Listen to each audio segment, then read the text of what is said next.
মাধ্যমিক ABDA test paper 2024-25 যে English পেজগুলি রয়েছে সেই ইংলিশ পেজগুলির মধ্যে থেকে এখন 331 এই পেজটির আনসিন এবং ভোকাবুলারি পার্ট নিয়ে আলোচনা করব। আর বলে রাখবো এর আগের যে পেজগুলি রয়েছে সেগুলির সমাধান কিন্তু আগেই আপলোড করা হয়েছে, ডেসক্রিপশন বক্স এবং এন্ড স্ক্রিনে প্লেলিস্ট রয়েছে, সেখান থেকে দেখে নিতে পারো। তাহলে চলো এখন 331 পেজটির আনসিন এবং ভোকাবুলারি পার্টের সমাধান দেখে নিই।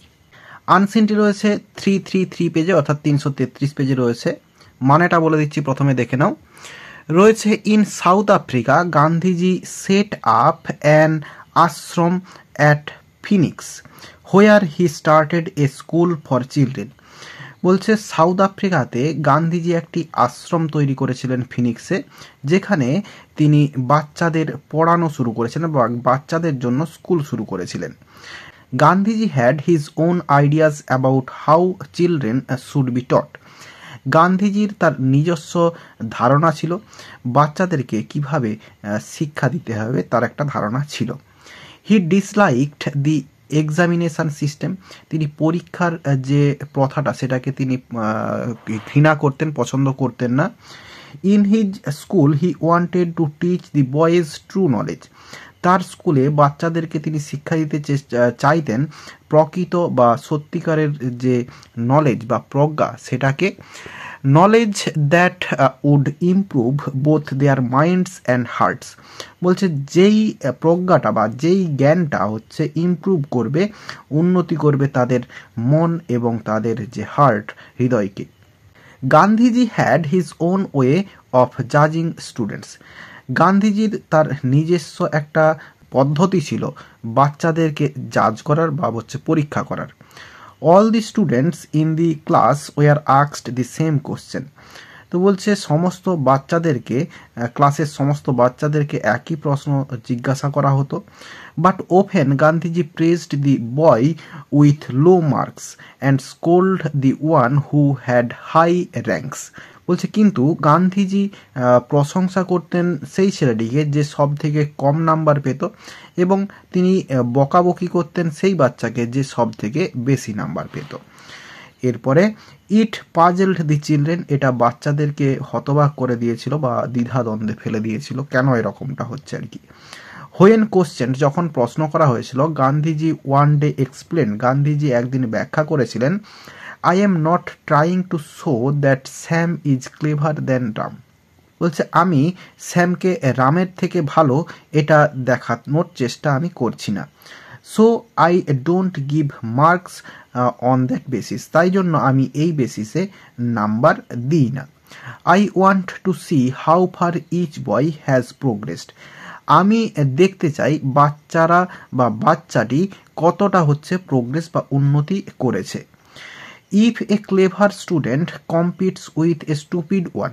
যদি একজন চালাক ছেলে বা বুদ্ধিমান ছেলে সে হচ্ছে একজন বোকা ছেলের সঙ্গে কম্পিট করে বা হচ্ছে কম্পিটিশান করে, and begins to think no end of himself, এবং সে যদি চিন্তাভাবনা করতে বা ভাবতে শুরু করে যে তার সমস্ত কিছু শেষ, পড়াশোনা শেষ বা এরকম কিছু, হি ইজ লাইকলি টু গ্রো ডাল। সে হচ্ছে ধীরে ধীরে নিস্তেজ হতে শুরু করবে, অর্থাৎ তার পড়াশোনার যে ইচ্ছা সেটা হচ্ছে চলে যাবে। দি বয় হু ডাজ হিজ বেস্ট। যে ছেলেটা সব থেকে ভালো করে অ্যান্ড ওয়ার্কস হার্ড, এবং কঠিন পরিশ্রম করে, উইল অলওয়েজ ডু ওয়েল। সে সর্বদা সে হচ্ছে ভালো করবে। অ্যান্ড সো আই প্রেজ হিম, এবং তাই জন্যই আমি তাকে কি করি, প্রশংসা করি। তো মানেটা বললাম, এবার চলো কোশ্চেনের অ্যান্সারগুলো দেখে নেব। The school of Gandhiji was for the dash.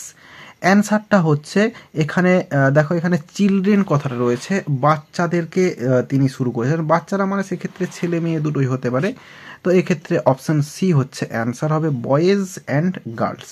কিন্তু যদিও বয়েজ এটা হচ্ছে অ্যান্সারে দেওয়া রয়েছে। Gandhiji put importance on improving the dash. অ্যান্সারটা হচ্ছে একের দাগ বা এ, মেন্টাল কন্ডিশন। গান্ধীজি গুরুত্ব দিতেন তাদের যে মেন্টাল কন্ডিশন বা মানসিক অবস্থা সেটাকে উন্নতি করতে। গান্ধীজিস ওয়ে অফ জাজিং স্টুডেন্টস ওয়াজ ড্যাশ। অ্যান্সারটা হবে বিয়ের দাগ, স্ট্রেঞ্জ। এটা হচ্ছে অদ্ভুত একটা হচ্ছে তার ছিল আর কি, জাজ করার যে ওয়েটা, পদ্ধতিটা। এরপরে the boy with the low marks was praised, এরপরে ড্যাশ রয়েছে, অ্যান্সারটা হবে ফর হিজ প্রোগ্রেস, তার উন্নতির জন্য।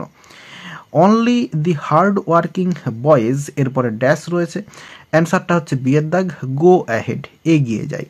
বলছে কেবলমাত্র সেই বাচ্চা যে হচ্ছে হার্ড ওয়ার্ক করে, অর্থাৎ পড়াশোনা ভালোভাবে করে, কঠিন পরিশ্রম করে, সেই হচ্ছে এগিয়ে যায়। With the evolution the students of the school were dash, তো ইভলিউশন মানে পরীক্ষা, তো স্কুলের যে পরীক্ষা সেই পরীক্ষাতে বাচ্চারা হচ্ছে কনফিউজড হয়ে গিয়েছিল, অর্থাৎ দ্বিধাদ্বন্দ্বে, যেটা হচ্ছে পাজেলড রয়েছে ওখানে টেক্সটে। এরপরে বিয়ের দাগে ট্রু ফলস এবং সাপোর্টিং স্টেটমেন্ট দিতে বলা রয়েছে। Development of mental side was the target of Gandhiji, গান্ধীজির যে লক্ষ্যটা সেটা হচ্ছে মানসিক যে উন্নতি সেটা, এটা হচ্ছে ট্রু হবে। সাপোর্টিং স্টেটমেন্টে এই যে knowledge that should improve both their minds and hearts, এটা লিখা হবে, আর পুরো লাইন লিখলে এই ইন হিজ এখান থেকে এই হার্টস পর্যন্ত লিখতে হবে। এরপর রয়েছে Gandhiji was conventional about how children should be taught, তো গান্ধীজির একটা প্রথাগত ধারণা ছিল যে হচ্ছে বাচ্চাদেরকে কিভাবে হচ্ছে টট অর্থাৎ শিক্ষা দেয়া হয়, এটা হচ্ছে ফলস হবে।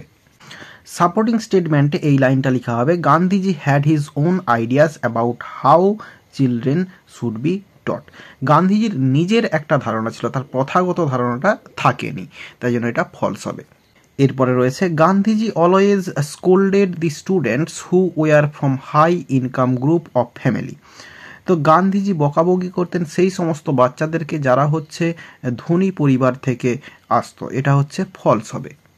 সাপোর্টিং স্টেটমেন্ট হবে এই লাইনটা, but open Gandhiji praised the boy with low marks and scolded the one who had high ranks, এটা হচ্ছে সাপোর্টিং স্টেটমেন্টে লেখা হবে। এরপরে রয়েছে the students took the new examination system well, তো ছাত্রছাত্রীরা যে নতুন পরীক্ষার যে পদ্ধতিটা সেটাকে হচ্ছে ভালোভাবে নিয়েছিল, এটা হচ্ছে ফলস হবে। সাপোর্টিং স্টেটমেন্টটা ইট পাজেলড দি, এটা হচ্ছে অ্যান্সার হয়ে যাবে। এরপরে সিয়ের দাগে রয়েছে আনসার দি ফলোয়িং কোশ্চেন্স রয়েছে, what was the idea of Gandhiji regarding true knowledge, প্রকৃত যে জ্ঞান সেটা সম্পর্কে গান্ধীজির যে ধারণা সেটা হচ্ছে কি। অ্যান্সারটা আমরা লিখব, এই in his school he wanted to teach the boys true knowledge, knowledge that would improve both their minds and heart, এইটা লিখলেই অ্যান্সারটা হয়ে যাবে এই লাইনটা। এরপরে রয়েছে why should not a clever student contest with a dull student, বলছে একজন ক্লেভার স্টুডেন্ট অর্থাৎ চালাক ছেলে বা বুদ্ধিমান ছেলে সে একজন ডাল স্টুডেন্ট বা খারাপ যে স্টুডেন্ট তার সঙ্গে কন্টেস্ট করা উচিত নয়, এটা কেন। অ্যান্সারটা লিখবো এইখান থেকে, ইফ এ ক্লেভার, কিন্তু এর আগে অ্যাকর্ডিং টু গান্ধীজি এই কথাটা লিখলে ভালো হয়। তো according to Gandhiji, if a clever student competes with a stupid student and begins to think no end of himself he is likely to grow dull, এই লাইনটা লেখা হয়ে যাবে, কিন্তু এই ইফের আগে লিখতে হবে অ্যাকর্ডিং টু গান্ধীজি, এই কথাটা লিখে দিলে ভালো হয়। এবং এরপরে লেখা হবে এই সো কথাটা লিখবো, সো এ ক্লেভার স্টুডেন্ট, এরপরে should not contest with a dull student দিয়ে ফুল স্টপ দিয়ে দিতে হবে। এরপরে রয়েছে what was the principal of Gandhiji behind praising a student, বলছে গান্ধীজির যে প্রিন্সিপাল বা তার যে লক্ষ্যটা বা তার যে ধারণাটা সেটা কি ছিল এই যে একটা স্টুডেন্টকে হচ্ছে প্রেজ বা প্রশংসা করার পেছনে। অ্যান্সারটা লেখা হবে এইখানে, a boy who does his best and works hard will always do well and so, এরপরে এখানে আয়ের জায়গায় হচ্ছে গান্ধীজি কথাটা লিখে দিতে হবে, GNDHIJI গান্ধীজি, এরপরে প্রেজ আছে এটাকে প্রেজড করতে হবে, প্রেজড হিম, এটা হচ্ছে লিখে দিলে অ্যান্সারটা হয়ে যাবে। অ্যান্সারে কোথাও যদি ভুলভাল হয়ে থাকে কমেন্ট বক্সে একটু কমেন্ট করে জানিও, আগেই বললাম দু একটা কোশ্চেনে আমার কিন্তু সন্দেহ রয়েছে। এরপরে 6 দাগে রয়েছে ভোকাবুলারি, এগুলোর মানে আনসিন থেকে খুঁজে বের করতে হবে। গিভ অ্যান এডুকেশান, এটা হচ্ছে টট, শিক্ষা দেওয়া। এরপরে রয়েছে ডেভেলপ, এর জন্য হচ্ছে গ্রো। এরপরে রয়েছে রিবিউকড, বকাবকি করা, তার জন্য স্কোল্ডেড রয়েছে। এরপরে রয়েছে ইন্টেলিজেন্ট, যেটা হচ্ছে ক্লেভার রয়েছে। আর এরই সঙ্গে সঙ্গে এই পেজটির আনসিন এবং ভোকাবুলারি পার্টের সমাধান দেওয়া হয়ে গেল। আশা করি বোঝাতে পারলাম। ভিডিওটি ভালো লেগে থাকলে একটি লাইক করো এবং বন্ধুদের মধ্যে শেয়ার করো, এবং আমার এই চ্যানেলে নতুন হলে চ্যানেলটি সাবস্ক্রাইব করে পাশে থাকা বেল আইকনটি প্রেস করো পরের ভিডিওগুলি সবার আগে পাওয়ার জন্য। এই ভিডিওতে এতটাই, দেখাবে নেক্সট ভিডিওতে। ভালো থাকো সবাই, ধন্যবাদ।